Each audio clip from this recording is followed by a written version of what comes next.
போது இருட்டு just miss கீழே போட்டிருப்பேன். இங்க பாருங்க வியூ ஆற மாதிரி. இதுவே எப்படி இருக்குன்னா நைட்லாம் எப்படி இருக்குன்னு யோசிச்சு பார்த்துக்கோங்க. அங்க பாருங்க அருவி தெரியுதோ, அதான் நம்ம அருவி. ஸோ கைஸ் நம்ம அப்படியே நின்று ஃபோட்டோஸ்லாம் எடுத்துட்டு அப்படியே போயிட்டு இருக்கோம். இது வந்து 30 செகண்ட் ஹேர்பின் பெண்ட் தான். 70 மொத்தம் 70 ஹேர்பின் பெண்ட் இருக்கு. இது வந்து 30 செகண்ட். ஸோ ஒன்றும் காவாசி கூட வரல.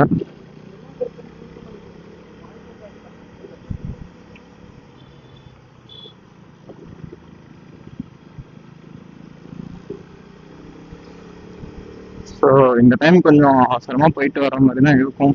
ஸோ நெக்ஸ்ட் டைம் உங்களுக்கு நான் கண்டிப்பாக ஃபுல்லாக எக்ஸ்ப்ளோர் பண்ணி நான் போடுறேன். எல்லா இடத்துக்கும் போய் போடுறேன். ஏன்னா இப்போவே டைம் ஆயிடுச்சு ரொம்ப. அப்புறம் நம்ம நைட்டு போகும்போது இருட்டு ஜஸ்ட் மிஸ்ஸு கீழே போட்டிருப்பேன். தட்டுது கைஸ் அந்த இடத்துல. பார்த்தே தான் ஓட்ட வேண்டியது இருக்கு. வியூ பாயிண்ட் இருக்குது இன்னும் கொஞ்சம் தூரத்தில். அங்க பாருங்க இதாங்க வியூ பாயிண்ட். செமையா இருக்கு. ஓவர் பண்ணி தான் ஓட்டணும் வழியில.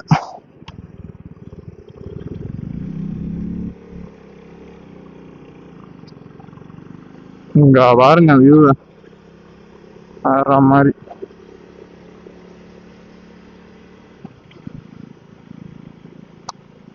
நம்ம ஜஸ்ட் இந்த ஹேர்பின் பெண்ட் என்ஜாய் பண்றதுக்காண்டி தான் வந்திருக்கோம்.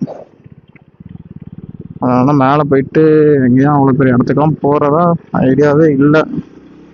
சோலோ வேற வந்திருக்கோமா.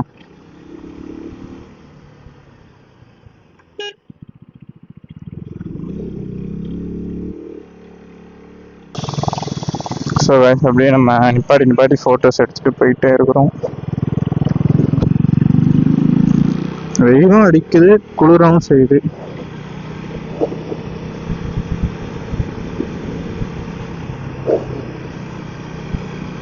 இங்க பாத்தீங்களா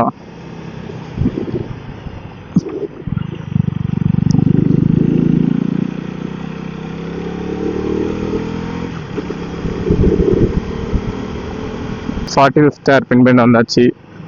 பாதி கடந்தாச்சு கைஸ் ஒரு வழியாக.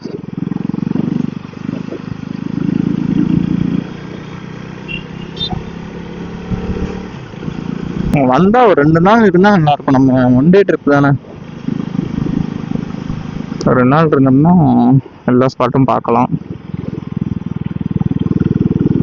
ஒன் டே ட்ரிப்புங்கிறதுனால கொஞ்சம் ஹரிபரியாக தான் போக வேண்டியது இருக்கு. பஸ் வேறு வருது. அப்போச்சு நிப்பாட்டிட வேண்டியதான். சரியான திருப்பு வாங்கிப்போம். சரிங்களா, வரமா நிப்பாட்டிட்டேன்.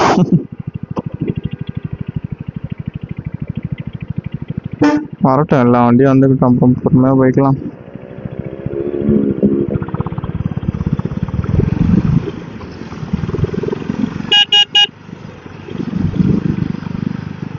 பஸ்லாம் வந்து நிப்பாட்டிடணும் கைஸ். காரு பைக்னா கூட ஓகே. பஸ்லாம் ஃபுல் ரோடையும் எடுத்து திரும்புவாங்க.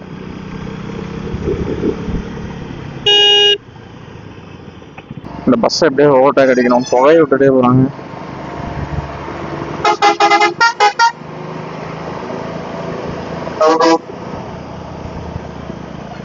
போயிடலாமா? போயிடுவோம்.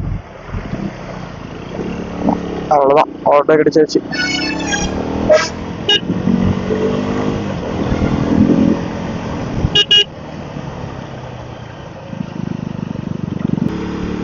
காதெல்லாம் அடைக்க ஆரம்பிச்சிட்டு கைஸ். அப்பனா என்ன அர்த்தம்? நம்ம டெஸ்டினேஷனை நெருங்கிட்டோம்னு அர்த்தம். சமைச்சலுன்னு இருக்கு.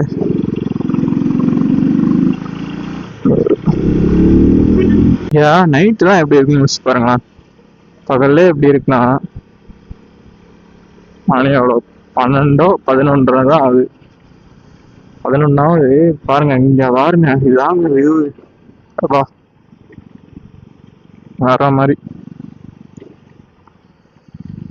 நைட்லாம் இங்கே லைட்டே இருக்காது, ஒன் டே லைட் மட்டும்தான். எனக்கு நைட்டில் தான் இந்த மாதிரி வரணும்னு ஆசை. அது ரொம்ப சேலஞ்சிங்காக இருக்கும். இதுவே எப்படி இருக்குன்னா நைட்லாம் எப்படி இருக்குன்னு யோசிச்சு பார்த்துக்கோங்க. அவ்வளோதான், சூரியன்லாம் மறைஞ்சிட்டு இனி வராது. அவ்வளோதான், 70/70 முடிச்சிட்டாங்க ஹேர்பின் பெண்டை. So successfully completed. கொல்லிமலை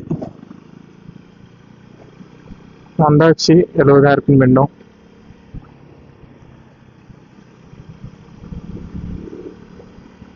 யோசிச்சுட்டு அடுத்த ஸ்பாட்டுக்கு போகலாம்.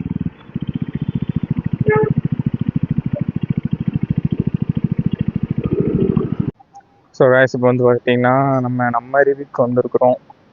ஸோ பைக்கை வந்துட்டு மேலே பார்க் பண்ணிவிட்டு ஸோ அப்படியே உள்ளே நடந்து போகிற மாதிரி இருக்குது. ஸோ பாருங்கள் இந்த வியூ பாயிண்ட்லாம்.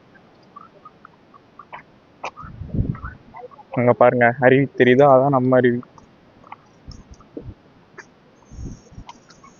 செம்மையாக இருக்குது கைஸ். பாருங்கள் எல்லோரும் குளிச்சுக்கிட்டு இருக்காங்க. இந்த வியூவே செம்மையாக இருக்குது. இங்கே பாருங்க,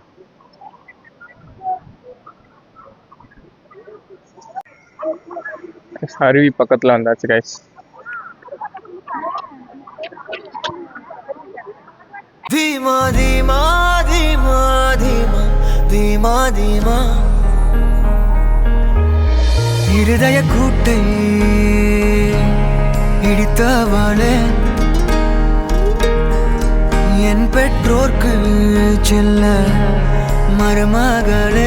கைஸ் நம்ம அருவி பார்த்தாச்சு. ஸோ அப்படியே இன்னொரு வியூ பாயிண்ட் மட்டும் இருக்குது, அப்படியே பார்த்துட்டு கிளம்ப வேண்டியதான் கைஸ். ஸோ இதான் கொல்லிமலை ஹில்ஸு. பார்த்துக்கோங்க, நிறைய இடம் கவர் பண்ண முடியல, சார்ஜர் இல்லை. ஸோ நெக்ஸ்ட் வீடியோவில் சந்திக்கலாம்னு நினைக்கிறேன் கைஸ். ஸோ நீங்கள் வேணுன்னா கமெண்ட் பண்ணுங்கள். இன்னொரு இங்கே வந்து இன்னும் என்னெல்லாம் இருக்குதுன்னு நிறைய இதுக்கெலாம் போய் உங்களுக்கு வீடியோ எடுத்து காட்டுறேன். So bye guys, live from spot.